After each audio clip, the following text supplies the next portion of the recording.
बिस्मिल्लाहिर्रहमानिर्रहीम।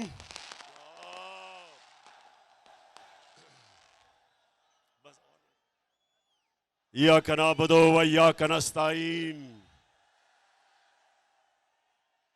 अल्लाह अल्लाह तेरी इबादत करते हैं, अल्लाह तेरे से मदद मांगते हैं। किसी इंसान के सामने हम अपना सर नहीं झुकाते और किसी सुपर पावर के सामने हम नहीं झुकते। हम मोहम्मद सल्लल्लाहु अलैहि वसल्लम के उम्मत, हम उसके उम्मत से हैं। हम दुनिया की सबसे अजीम लीडर, हम उसकी उम्मत से हैं। हम किसी के सामने नहीं झुकते। और सियालकोट मैं सबसे पहले तो ये जो आज हरकत की नवाज शरीफ की नून लीग ने,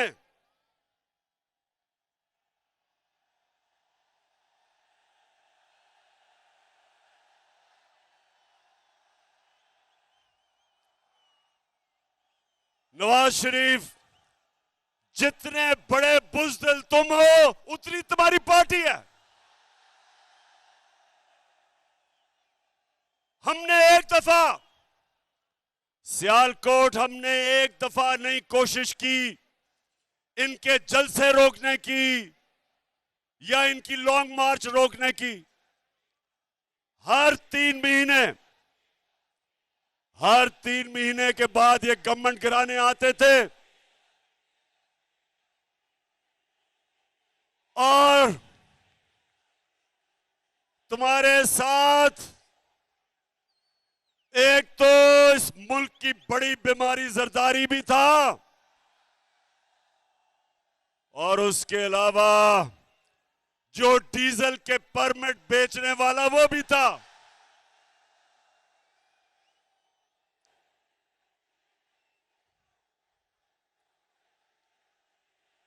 सियालकोट, पहले तो मैं आपके जुनून को सलाम करता हूं।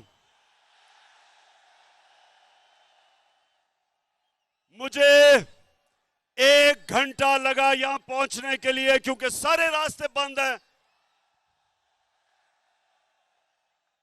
काफले आ रहे हैं इस तरफ जो पहुंच नहीं सकते क्योंकि इन्होंने एक साजिश के तहत हमें बड़ी ग्राउंड में जलसा करने के लिए रोका ताकि ये समझते थे कि एक ही सड़क है, लोग ही नहीं पहुंच सकेंगे। तो नवाज, तुम्हारी और तुम्हारी पार्टी बुज़दिल भी है। तुमने कभी जिंदगी में एक काम ईमानदारी से नहीं किया। ये जब क्रिकेट खेलता था तो अपना अंपायर खड़ा करके क्रिकेट भी खेलता था।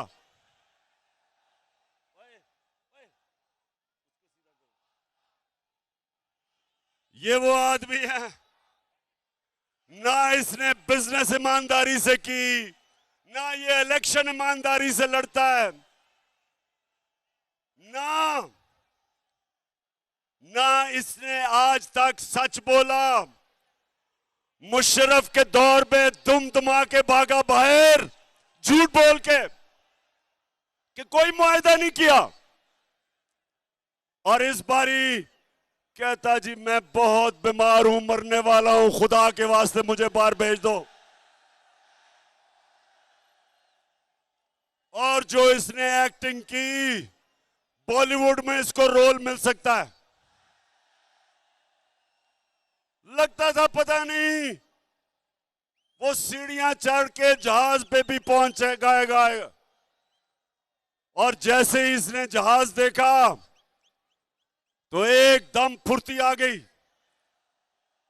और जब लंदन की हवा लगी तो सारी बीमारियां खत्म। और वहां बैठ के हर किस्म की पाकिस्तान के खिलाफ साजिश की इसने। और दूसरा, ख्वाजा वेंटिलेटर कहता हमारा मुल्क वेंटिलेटर पे है, इसलिए हमें अमेरिका के जूते पॉलिश करने हैं। ख्वाजा वेंटिलेटर, इस मुल्क को वेंटिलेटर पे किसने डाला? हमें तो सिर्फ 3.5 साल की हुकूमत मिली थी। तुम दोनों खानदान शरीफों के और जरदारियों के 30 साल तुमने इस मुल्क पे हुकूमत की है। वेंटिलेटर पे तो तुमने मुल्क को लूट लूट के पैसा बाहर ले जाके आज हमारे मुल्क को मकरूज किया। और फिर तुम्हारा जो cherry blossom boot polish Shehbaz Sharif, वो कहता है कि बेगर्स आर नॉट चूजर्स, मतलब कि क्योंकि हम बेकारी हैं हमें गुलामी करनी पड़ेगी अमेरिका की। सियालकोट के लोगों, मुझे ये बताओ कि क्या आपको अमेरिका की गुलामी कबूल है? आप सबको और मेरे पाकिस्तानियों को इसलिए ना अमेरिका ना किसी की गुलामी कबूल इसलिए नहीं क्योंकि हम मोहम्मद सल्लल्लाहु अलैहि वसल्लम के उम्मती हैं। हम अल्लाह के सिवा, हमारा तो दावा है कि ला इलाहा इल्लल्लाह, अल्लाह तेरे सिवा किसी के सामने नहीं हम झुकते। और जब मुसलमान नौजवानों किसी के सामने झुकता है तो वो सबसे बड़ा शिर्क समझा जाता है इस्लाम में। हमें ला इलाहा इल्लल्लाह गैरत देता है, हमें गैरतमंद कौम है। हम इन चोरों डाकों की तरह किसी की गुलामी कबूल नहीं करते। सियालकोट, जरा अपना ध्यान रखना, गिरना पड़ना वहां से। अच्छा, सियालकोट इन्होंने कोशिश की आपको रोकने के लिए। नवाज शरीफ, तुम और 3 स्टूडेंट्स सुन लो, मेरी आज गौर से बात सुन लो। आज तक दुनिया की तारीख में कभी कोई इनकलाब को नहीं रोक सका। ये सियासत नहीं हो रही, ये इनकलाब आ रहा है। कौम आज तहरीक पाकिस्तान के बाद दूसरी आजादी की तहरीक के लिए तैयार है। अपनी हकीकी आजादी के लिए कौम बाहर निकल रही है और इसको ना तुम रोक सकते हो गीदड़ नवाज लंदन में बैठ के, ना ये तुम्हारा बूट पॉलिश करने वाला मुजरिम भाई रोक सकता है, ना उसका करप्ट बेटा रोक सकता है, और ना वो 18 कत्ल करने वाला इंटीरियर मिनिस्टर रोक सकता है। इसको कोई ताकत नहीं रोक सकती। और आज गौर से सुन लो, हम हमेशा, मेरी जमात ने हमेशा पुरअमन एहतजाज किया है। इंशाअल्लाह जब हम इस्लामाबाद पहुंचेंगे हम पुरअमन रहेंगे। लेकिन ये गौर से सुन लो कि अगर तुमने जो आज हरकत की है, अगर तुम ये हरकत करोगे और इंतशार फैलाने की कोशिश करोगे तो तुम्हें किसी को छुपने की जगह नहीं मिलेगी पाकिस्तान में। मैं आज अब सियालकोट के लोगों जरा गौर से मेरी बात सुनना, आराम से, आराम से पहले बात सुना मेरी। बड़ी अहम बात करने लगा हूं, खामोशी से सुने। मेरे खिलाफ बंद कमरों के अंदर, मुल्क से बाहर और मुल्क के अंदर एक साजिश हो रही है, और वो साजिश ये है कि वो चाहते हैं कि इमरान खान की जान ले ली जाए।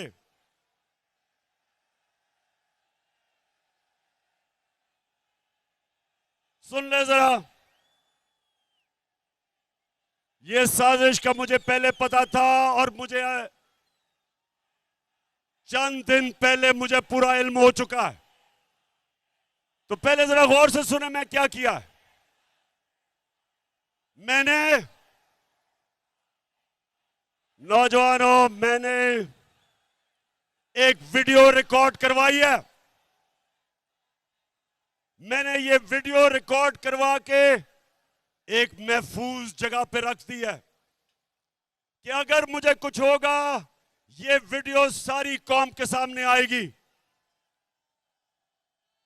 और इस वीडियो में मैंने पिछली गर्मियों से जो ये मेरे खिलाफ साजिश हुई, जो इस साजिश में मुलव्वस है, मैंने एक एक का नाम लिया इस वीडियो में।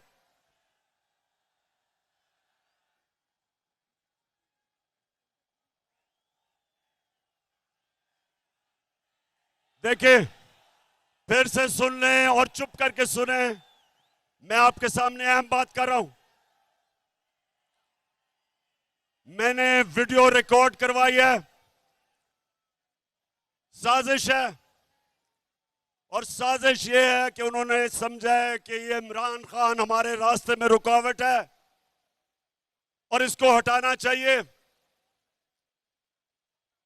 मुझे मारने की साजिश है, और इसलिए मैंने ये वीडियो रिकॉर्ड करवाई है, क्योंकि मैं तो इसको जहाद समझता हूं, मैं तो सियासत नहीं समझता। मैं तो अपने अल्लाह के लिए लड़ रहा हूं।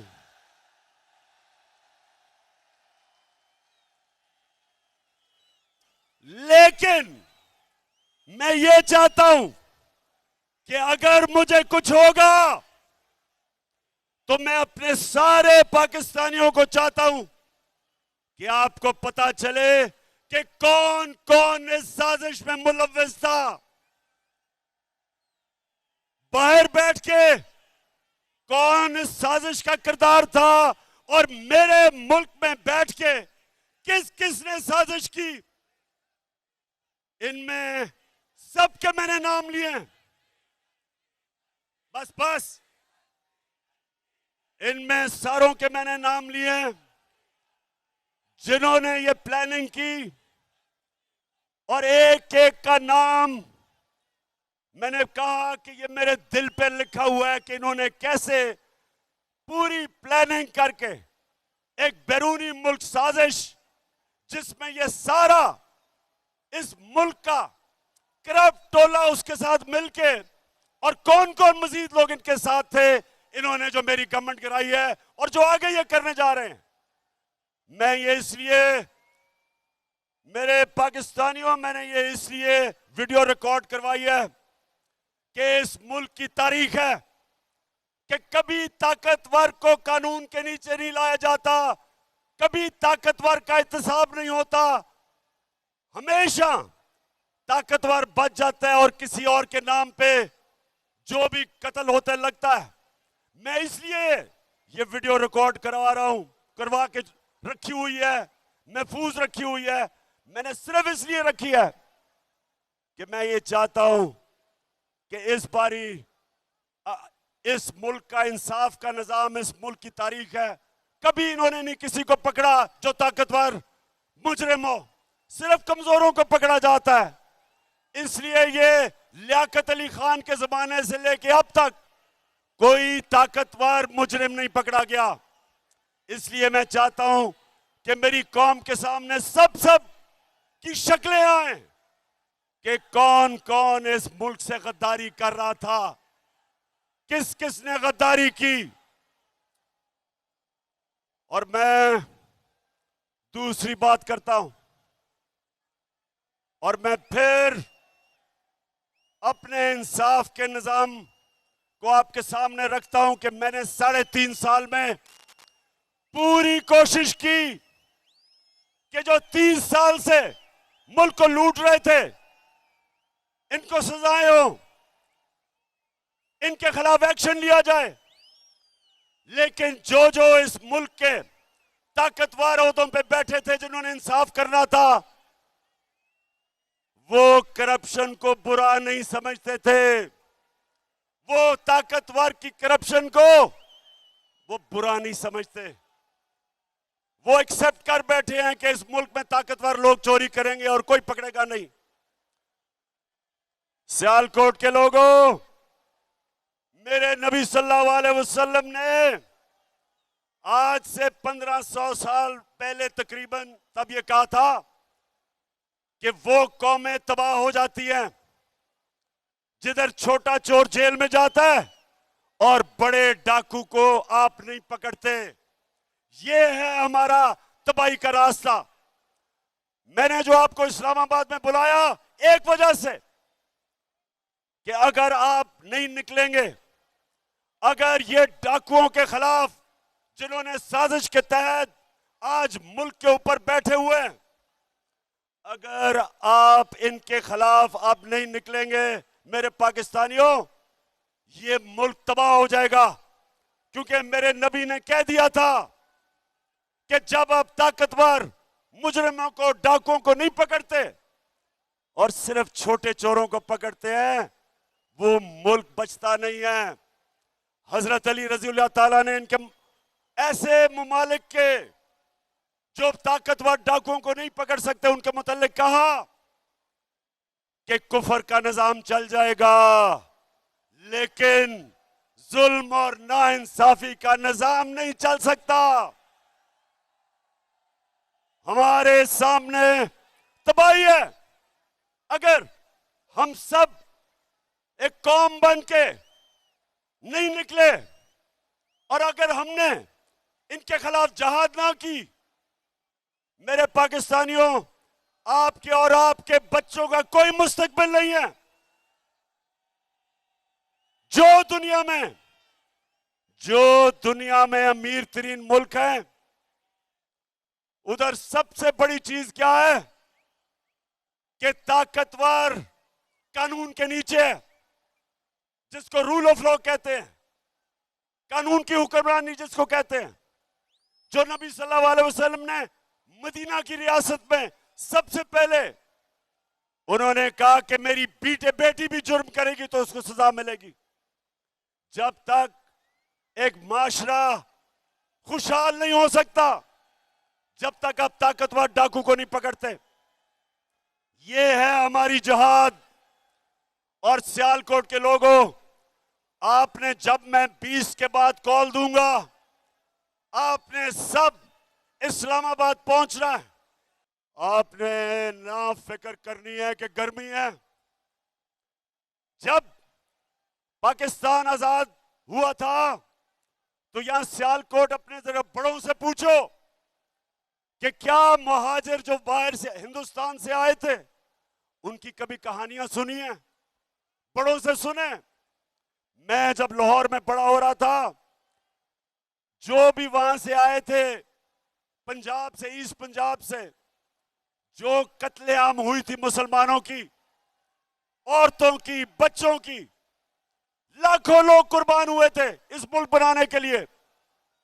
और आज मैं अपनी कौम से वही कुर्बानी मांग रहा हूं, अपने आप को हकीकी आजादी देने के लिए। इन चोरों से, इन अमरीकियों के गुलामों से आपने ना गर्मी देखनी है, ना आपने देखना है कि रास्ते में रुकावटें हैं, ना कंटेनर देखना है। नौजवानों, आपका जुनून इन सारे कंटेनर्स और जो भी रुकावटें, इसको बहा के ले जाएगा। मैं अपने नौजवानों से खास तौर पे आज कह रहा हूं कि तैयारी करें। इन्होंने 2 दिन पहले ट्रांसपोर्ट बंद कर देनी है, इन्होंने पेट्रोल बंद कर देना है, इन्होंने इंटरनेट बंद कर देनी है। सो उससे पहले तैयारी करें और ये देखेंगे इंशाल्लाह। तैयार हो जाओ, चेरी ब्लॉसम तैयार हो जाओ, ख्वाजा वेंटिलेटर तैयार हो जाओ, 18 कत्ल करने वाले वजीर तैयार हो जाओ, सब तैयार हो जाओ। अवाम का समुंदर आने वाला है इस्लामाबाद। सियालकोट, सुना मेरी बात, ये जो मुल्क से हुआ है, अब जरा गौर से सुनो। और मैं आज अपनी अदलिया से बड़ी आजिज़ी से आपसे एक सवाल पूछ रहा हूं। अपने सियालकोट और पाकिस्तानी कौम के सामने मैं अपनी अदलिया से फिर कहता हूं, बड़ी आजिज़ी से सवाल पूछता हूं। बड़ा अच्छा किया आपने सुओ मोटो एक्शन ले लिया इतवार को। आपको कोई बहुत ही खतरा होगा इमरान खान से कि 12 बजे अदालतें भी खोल दी, चले ठीक है।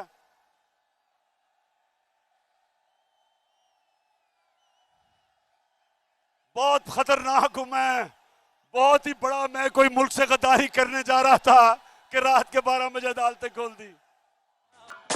तो मैं आजिज़ी से अपनी अदलिया से पूछता हूं और बड़ा मासूमाना सा सवाल है कि शहबाज शरीफ, इसका बेटा हमजा शरीफ और जो मफरूर बेटा हुआ है सलमान शहबाज, 24 अरब रुपए के इनके ऊपर FIA के केसेस हैं। सुने जरा सियालकोट, 24 अरब रुपए के केसेस हैं। प्राइम मिनिस्टर पे, चीफ मिनिस्टर पे और जो भाई भगौड़ा हो चुका है, 24 अरब रुपए का मतलब, 24 अरब रुपए का मतलब कि 2400 करोड़ रुपए के इनके ऊपर करप्शन के केसेस हैं। अब मैं ये सवाल पूछता हूं कि मुझे दुनिया में एक मुल्क बता दो कि FIA इन्वेस्टिगेट करके आपके ऊपर ये केसेस बनाती है और इक्तदार में आके आप उसी FIA के ऊपर बैठ के और सबसे पहले सारे वो लोग जिन्होंने केसेस बनाए उनको फारिग करते हैं। और फिर और मैं सलाम करता हूं डॉक्टर रिजवान आपको कि एक जबरदस्त FIA का ऑफिसर जिसमें दिलेरी थी, जो दलेर आदमी था,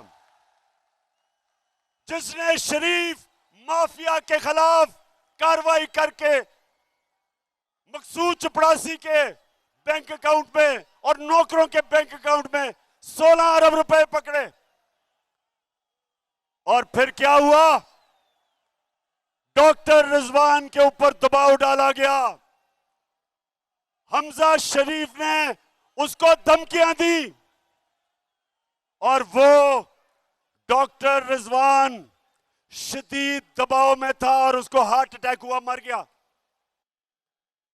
कल क्या हुआ है, जो दूसरा ऑफिसर ये शहबाज शरीफ का FIA का केस इन्वेस्टिगेट कर रहा था, उसका नाम नदीम अख्तर था, उसको कल हार्ट अटैक हो गया। सियालकोट, उसको भी हार्ट अटैक हो गया कल। मैं ये सवाल पूछता हूं कि ये कैसे है कि माफिया का जो इन्वेस्टिगेट करता है उनके ऊपर किस तरह का दबाव है। किधर है मेरी अदालतें? आपका काम है इनकी हिफाजत करना, कौन आगे से इस मुल्क के कौन से सरकारी नौकर, कौन सी एफआईए, कौन सी एफबीआर, कौन से पुलिस ऑफिसर कभी भी नहीं खड़े होंगे। इस मुल्क के अदारे कैसे ताकतवर मुजरिमों के सामने खड़े होंगे?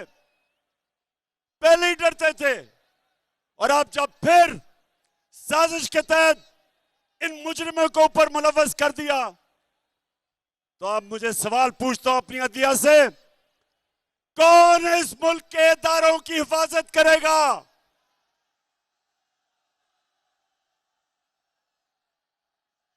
मैं बड़ी आजिज़ी से अपनी अदालतों से पूछता हूं कि ये आपके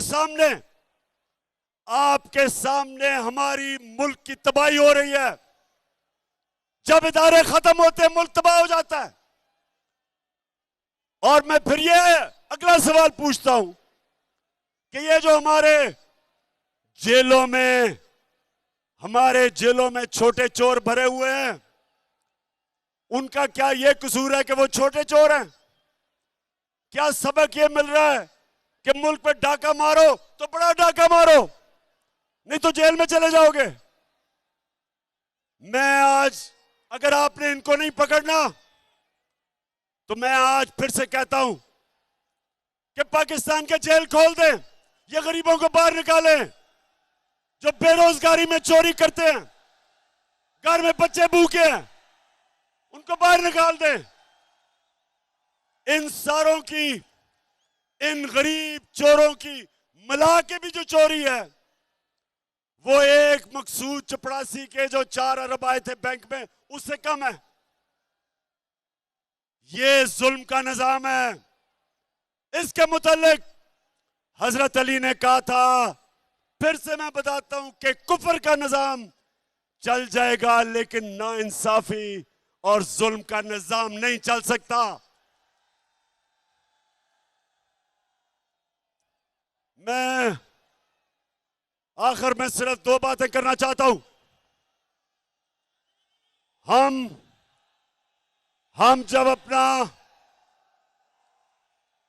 हमने जब पाकिस्तान में, सुनो नौजवानों, आखिरी 2 बातें, जो हमें मुल्क मिला था 2018 में, और जो हमें जब साजिश करके निकाला गया, तो याद रखें, एक वो मुल्क जिसका दिवालिया हुआ था, उस मुल्क के अंदर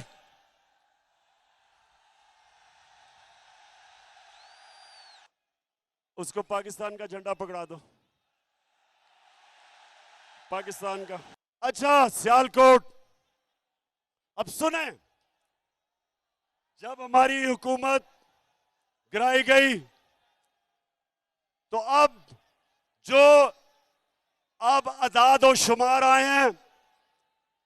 याद रखें कि पाकिस्तान की 2004 के बाद सबसे ज्यादा सनती पैदावार हमारे दौर में हुई।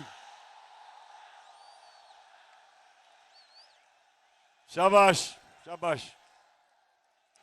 ये है जुनून। ये जो जुनून है, ये कीमा के नान दे के जलसों पे लाके ये नहीं खरीदा जा सकता। और यही जुनून इंशाअल्लाह इस्लामाबाद के अंदर वो इनकलाब लेके आएगा जो हमें हकीकी तौर पे आजाद करेगा। तो अब ये पता चला, अब जो आदाद और शुमार आए मार्च के, सबसे ज्यादा 2004 के बाद पाकिस्तान की सनती पैदावार 10.6, 29% हमारी एक्सपोर्ट बढ़ी, ये भी रिकॉर्ड। 4 फसलों के अंदर रिकॉर्ड हुआ, मकई में, चावल में, गन्ने में और आलू में रिकॉर्ड हुआ। सबसे ज्यादा पैसा हमारे किसानों के पास गया। देहातों में खुशहाली आई, सारे बर्रे सगीर में सबसे ज्यादा रोजगार पाकिस्तान में, हिंदुस्तान से भी ज्यादा। और सबसे बड़ी बात यह कि जो अब अदाद और शुमार आए हैं, पाकिस्तान की जो ग्रोथ रेट है वो तकरीबन 6%, जो रिकॉर्ड है। तो कहने का मकसद यह है कि जब इन्होंने साजिश करके हुकूमत गिराई थी, तब पाकिस्तान एक तरक्की के रास्ते पर निकल चुका था। जब से ये आए हैं चोर, रुपया तकरीबन 195 पे पहुंच गया, स्टॉक एक्सचेंज बैठ गई है। महंगाई का हाल ये है कि आज वो किधर हैं, वो किधर हैं, वो मीडिया हाउस किधर हैं जो जाके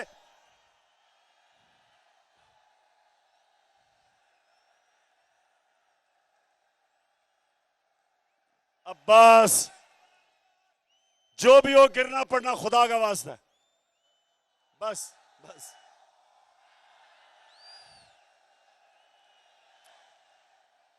माशाल्लाह माशाल्लाह। इस्लामाबाद में सियालकोट की पूरी तैयारी है इस्लामाबाद के लिए। अच्छा, तो अब ये मुल्क का दिवालिया निकाल रहे हैं, रुपया गिर रहा है, फॉरेन एक्सचेंज नीचे जा रहे हैं। अब ये क्या करेंगे? अमेरिका के पास जाएंगे और अमेरिका से भीख मांगेंगे कि हमें पैसे दो, हमें बचाओ। बिलावल जा रहा है अमेरिका। बिलावल, ये याद रखना, उनकी एजेंसीज को पता है कि तुम्हारे बैंक अकाउंट में किधर किधर पैसे हैं, क्योंकि वो सूस्किंड की किताब में वो लिखता है, वे ऑफ द वर्ल्ड की किताब में लिखता है कि उन्होंने अमेरिका की एजेंसीज ने टेप किया कि बिलावल की वालदा उसको बता रही थी कि बिलावल के किधर किधर बैंकों में इनकी चोरी का पैसा पड़ा हुआ है। तो तुम उनके सामने आंखों में आंखें देख के बात नहीं करोगे, क्योंकि उनको पता है नवाज शरीफ की तरह कि तुमने पैसा किधर छुपाया हुआ है। तो पाकिस्तानियों, मैं आखिर में आप सबको इस्लामाबाद आने की सिर्फ एक वजह से आप सबको दावत देता हूं कि जो भी रुकावटें हो जाएं, आपने इसको तहरीक पाकिस्तान की तरह एक अपनी आजादी की जंग समझनी है। मेरे लिए यह जहाद है और यह आपके लिए भी जहाद है। अपनी जहाद के अंदर अपने खौफ की जंजीरें तोड़ दें। जिंदगी मौत अल्लाह के हाथ में, इज्जत अल्लाह के हाथ में, रिस्क अल्लाह के हाथ में। तो फिर डर किस चीज का? डर किस चीज का? आपके सामने खड़ा हूं, आपके सामने वो आदमी खड़ा है जिसको कुरान में अल्लाह कहता है जो लोग ईमान ले आए अल्लाह उनके खौफ दूर कर देता है। कोई खौफ नहीं है, आपको भी कोई खौफ नहीं होना चाहिए। तैयारी करें और इंशाअल्लाह इस्लामाबाद में मुलाकात होगी। उमर और उस्मान डार, जिस तरह आज आपने ये डाकुओं का मुकाबला किया, मैं आज आपको खराज तहसीन पेश करता हूं।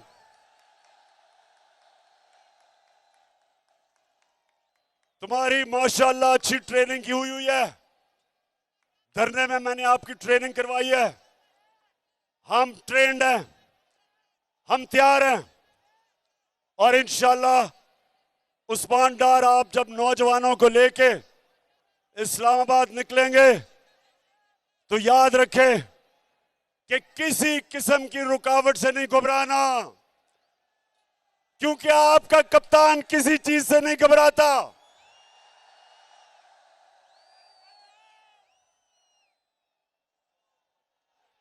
पाकिस्तान जिंदाबाद, पाकिस्तान पाइंदाबाद।